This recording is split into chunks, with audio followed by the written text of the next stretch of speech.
faraxsanahay web portal-iska ay diyaarisay wasaaradda isgaarsiintu iyadoo waliba anigoo ku hadlaya magaca wasaaraddeeda aanu ka mid nahay dadka sida aadka uga faa'iideystay marka laga hadlayo xagga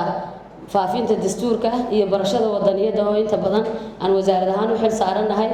website-ka wasaaradda oo noo verify garaysan cid waliba ay xogta wasaaradda ka heli karto waxaan ugu mahadnaqaynaa wasaaradda isgaarsiinta iyo tiknoolajiyadda dadaalada badan ee institutionska dawladda ay kula jirto sida hagar la'aanta ay noola shaqeyso marka aan uga baahano caawimada xagga ICT-ga sidoo kale wasaaradda isgaarsiinta waxaan ku amaanayaa in waaxaha ICT-ga ay door weyn ka qaadatay inay yeeshaan waaxa u gaara oo agaasimo waaxeed gaarsiisan oo ismaamuli kara taasoo laga dareemayo institutionska dawladda imika in xaggii IT-ga aad moodo in ay